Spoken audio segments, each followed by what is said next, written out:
নমস্কাৰ সকলোকে স্বাগতম জনাইছোঁ ৰাজুল একাডেমি চেনেলৰ আন এটা নতুন ভিডিঅ'লৈ আৰু আজিৰ এই ভিডিঅ'ত অসম চৰকাৰৰ তৃতীয় আৰু চতুৰ্থ বৰ্গৰ পৰীক্ষাৰ বাবে সহায় হ'ব পৰাকৈ এখন মডেল কুৱেশ্যন পেপাৰ লৈ আহিছোঁ আৰু এইখন হৈছে পেপাৰ 5 আৰু এই মডেল কুৱেশ্যন পেপাৰবোৰ আপোনালোকে মক টেষ্ট হিচাপেও ল'ব পাৰে আৰু ইয়াত মুঠ 30টা কুৱেশ্যনছ আছে। আপোনালোকে ইয়াৰ পৰা কিমানটা প্ৰশ্ন শুদ্ধ কৰিলে কমেণ্ট বক্সত জনাব। আজিৰ প্ৰথম প্ৰশ্নটো দিছে, কোন কোম্পানীয়ে প্ৰথমে অসমত খাৰুৱা তেল আৱিষ্কাৰ কৰিছিল?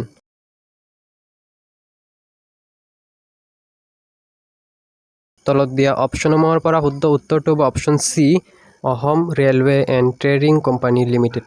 2 নম্বৰ প্ৰশ্নটো দিছে, বৰদৈচিলা শব্দটো কোন ভাষাৰ পৰা উৎপত্তি হৈছে?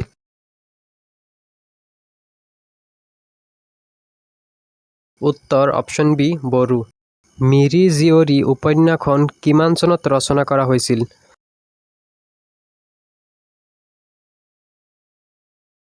উত্তৰ অপশ্যন চি, 1894 চনত। পিছৰ প্ৰশ্নটো দিছে, নতুন সংসদ ভৱনৰ আকৃতি কেনেকুৱা?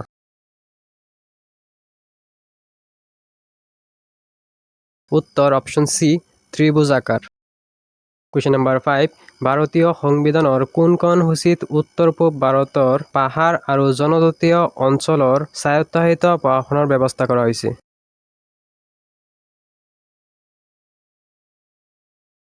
উত্তৰ অপশ্যন বি, ষষ্ঠ সূচী। কুৱেশ্যন নম্বৰ 6, কোন ৰাজ্য চৰকাৰে মুখ্যমন্ত্ৰী নিযুত মইনা আঁচনি আৰম্ভ কৰে?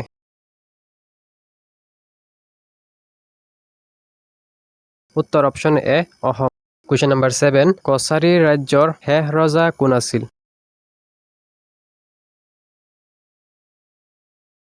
উত্তৰ option A, Gobinda Chandra. Question number 8, সংস্কৃতৰ পৰা অনুবাদ কৰা প্ৰথম অসমীয়া নাটকখনৰ নাম কি?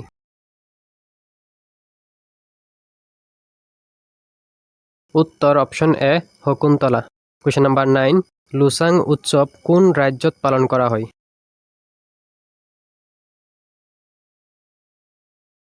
তলত দিয়া অপশ্যনসমূহৰ পৰা শুদ্ধ উত্তৰটো হ'ব অপশ্যন বি, ছিকিম। 10 নম্বৰ প্ৰশ্নটো দিছে, তলত দিয়া কোনগৰাকী হ'ল ভাৰত ৰত্ন গ্ৰহণ কৰা প্ৰথম মহিলা?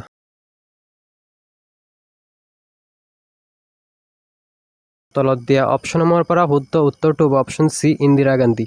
11 নম্বৰ প্ৰশ্নটো দিছে, কেন্দ্ৰীয় প্ৰদূষণ নিয়ন্ত্ৰণ ব'ৰ্ড কেতিয়া স্থাপন কৰা হৈছিল?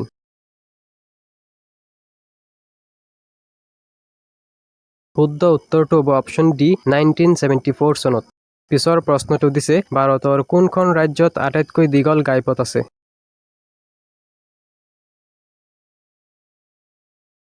শুদ্ধ উত্তৰটো হ'ব অপশ্যন এ, উত্তৰ প্ৰদেশত। নেক্সট কুৱেশ্যনটো হ'ল, মৌলিক অধিকাৰৰ পৰা সম্পত্তিৰ অধিকাৰটো কোন চনত বাতিল কৰা হৈছে?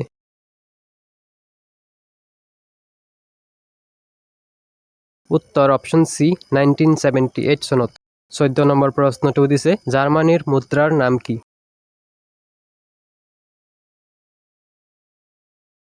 উত্তৰ অপশ্যন ডি, ইউৰো। 15 নম্বৰ প্ৰশ্নটো দিছে, ভাৰতৰ চৰাই মানৱ বুলি কাক জনা যায়?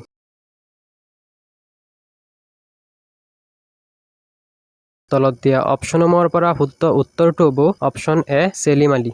16 নম্বৰ প্ৰশ্নটো দিছে, কোনটো ষ্টেডিয়ামক ক্ৰিকেটৰ মক্কা বুলি জনা যায়?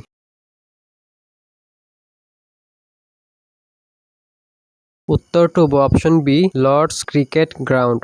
17 নম্বৰ প্ৰশ্নটো দিছে, উগ্ৰতাৰা মন্দিৰ অসমৰ কোন ঠাইত অৱস্থিত?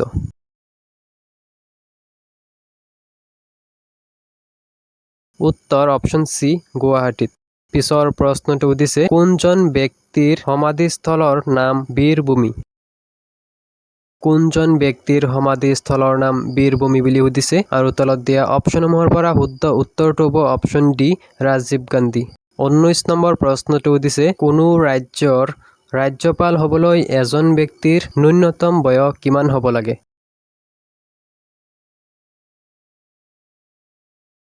উত্তৰ অপশ্যন চি, 35 বছৰ। পিছৰ প্ৰশ্নটো দিছে, ইডেন গাৰ্ডেন ষ্টেডিয়াম ভাৰতৰ ক'ত অৱস্থিত?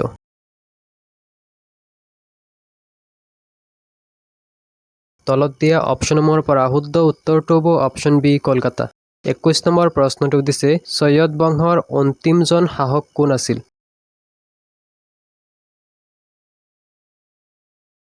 উত্তৰ অপশ্যন এ, আলাউদ্দিন আলম শাহ। ভাৰতৰ দ্বিতীয় সৰ্বোচ্চ অসামৰিক সন্মান কোনটো?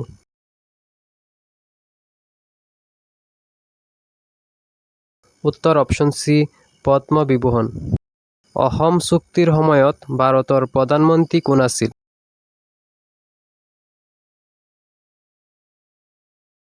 উত্তৰ অপশ্যন চি ৰাজীৱ গান্ধী।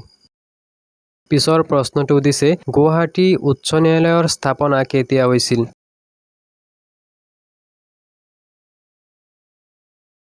তলত দিয়া অপশ্যনসমূহৰ পৰা শুদ্ধ উত্তৰটো হ'ব অপশ্যন এ 1948 চনত। পিছৰ প্ৰশ্নটো দিছে প্ৰশান্ত ৰাজগুৰু তলৰ কোনটো সংবাদ প্ৰতিষ্ঠানৰ মুখ্য সম্পাদক?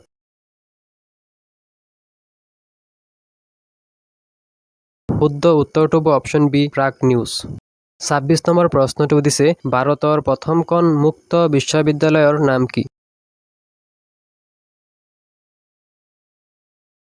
উত্তৰ option D Doctor B R Ambedkar Open University. 27 number প্ৰশ্নটো দিছে ভাৰতৰ কোনখন ৰাজ্যত সৰ্বাধিক সংখ্যক ৰাষ্ট্ৰীয় উদ্যান আছে? অপশ্যন 4টাৰ পৰা শুদ্ধ উত্তৰটো হ'ব অপশ্যন চি মধ্যপ্ৰদেশ। পিছৰ প্ৰশ্নটো দিছে কোন বছৰত চকুৱা চাউলে GI টেগ পাইছিল? অপশ্যন 4টাৰ পৰা শুদ্ধ উত্তৰটো হ'ব অপশ্যন চি 2019 চনত। পিছৰ প্ৰশ্নটো দিছে বৰাক উপত্যকাটো কোনজন কোচ সেনাপতিৰ অধীনত অধীনস্থ হৈছিল? শুদ্ধ উত্তৰটো হ'ব অপশ্যন ডি চিলাৰায়।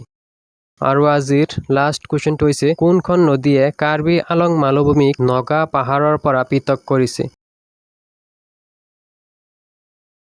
অপশ্যন 4টাৰ পৰা শুদ্ধ উত্তৰটো হ'ব অপশ্যন চি ধনশিৰি।